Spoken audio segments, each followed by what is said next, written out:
जिल्ह्याची खबरबात या बातमीपत्राचे प्रायोजक आहेत Mac care super speciality hospital Ahmednagar.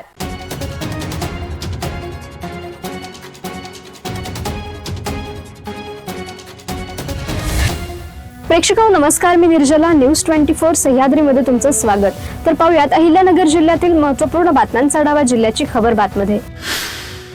Rahuri नगर पाथर्डी मतदारसंघाच्या पोटनिवडणुकीची राजकीय रणधुमाळी सुरू आहे। भाजपचे उमेदवार अक्षय कर्डिले यांच्या विजयासाठी राजकीय पातळीवरील स्टार प्रचारक नेत्यांच्या सभेने वातावरणात रंगत भरली असून 20 एप्रिलला मुख्यमंत्री देवेंद्र फडणवीस यांची सभा होणार आहे। तर दुसरीकडे माजी मंत्री प्राजक्त तनपुरे यांनी निवडणुकीतून माघारी घेतली असली तरी त्यांनी अजून कोणाला पाठिंबा दिला नसून राष्ट्रवादी शरदचंद्र पवार पक्षाचा उमेदवार रिंगणात असून सुद्धा त्यांनी प्रचाराकडे पाठ फिरवली आहे। भाजप नेत्यांकडून त्यांना पक्ष प्रवेशाची ऑफर देण्यात आली असली तरी अद्याप त्यांनी पक्ष प्रवेश करायचा की नाही याबाबत कोणताच निर्णय घेतला नाही।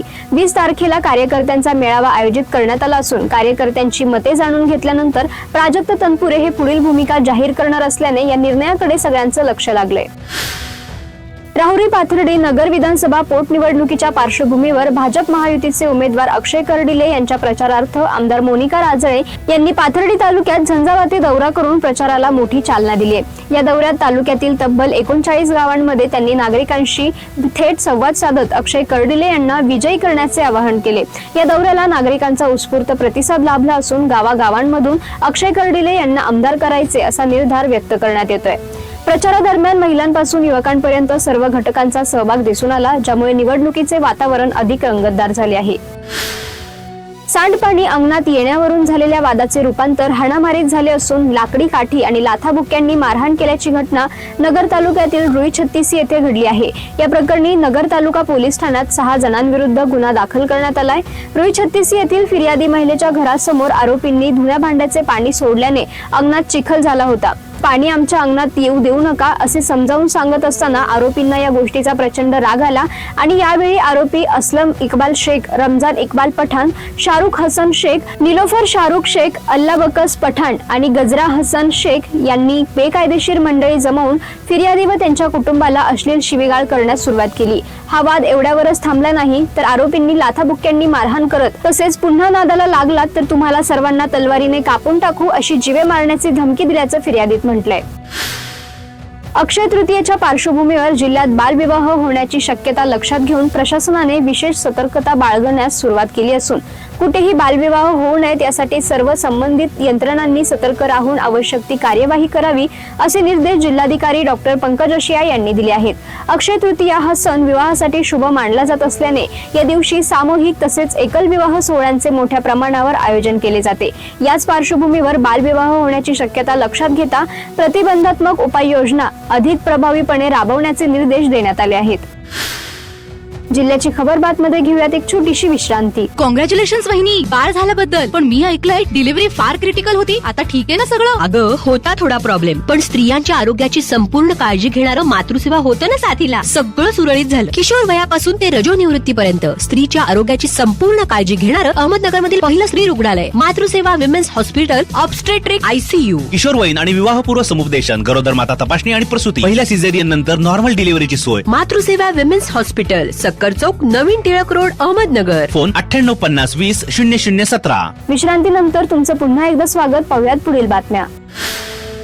केडगाव परिसरातील काकडेमळा भागात मध्यरात्री घरफोडी करून अज्ञात चोरट्यांनी सुमारे 1,22,000 रुपयांचा ऐवज लंपास केलाय। चोरट्यांनी किचन मधील खिडकीचे गज कापून घरात प्रवेश करत कपाट फोडून सोन्याचे दागिने व 40,000ची रोकड चोरली आहे। ही घटना पहाटे मुलीच्या निदर्शनास आली। या प्रकरणी रामदास काकडे यांच्या तक्रारीवरून कोतवाली पोलीस ठाण्यात गुन्हा दाखल करण्यात आला असून आरोपींचा शोध सुरू आहे। भरवस्तीत झालेल्या या चोरीमुळे नागरिकांमध्ये भीतीचं वातावरण पसरलंय। राहुरी विधानसभा मतदारसंघाच्या पोटनिवडणुकीस अवघे 6 दिवस शिल्लक असताना निवडणूक प्रक्रिया पारदर्शक, निर्भय व निष्पक्ष वातावरणात पार पडावी यासाठी सर्व संबंधित अधिकारी व कर्मचाऱ्यांनी अधिक दक्षपणे व संवेदनशीलतेने काम करावे। तपासणी मोहीम अधिक काटेकोरपणे करण्याचे निर्देश खर्च निरीक्षक व्ही कुमार यांनी दिले आहेत। राहुरी विधानसभा पोटनिवडणुकीच्या अनुषंगाने आयोजित खर्च आढावा बैठकीत ते बोलत होते। पारनेर तालुक्यातील विकास कामे ही वेळेत व दर्जेदार अशी पूर्ण झाली पाहिजेत. कामाच्या गुणवत्तेत कोणतीही तडजोड खपवून घेतली जाणार नाही, असा इशारा आमदार काशीनाथ दाते यांनी दिलाय. पारनेर येथे पंचायत समितीत पार पडलेल्या टंचाई व विकास कामांच्या आढावा बैठकीत ते बोलत होते. यावेळी भाजप नेते विश्वनाथ कोरडे, विक्रमसिंह कळमकर, सचिन वराळ, सुनील थोरात, युवराज पठारे, सोनाली सालके, सुषमा रावडे आदी उपस्थित होते.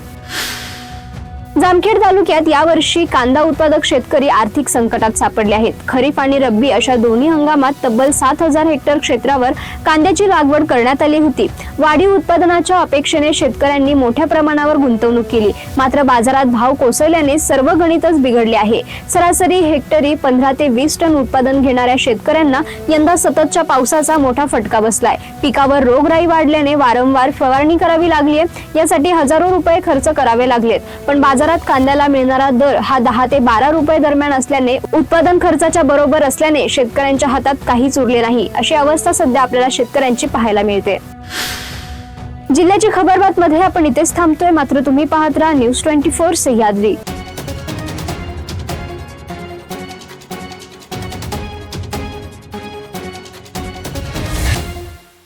जिल्ह्याची खबरबात या बातमीपत्राचे प्रायोजक होते Mac care super speciality hospital, Ahmednagar.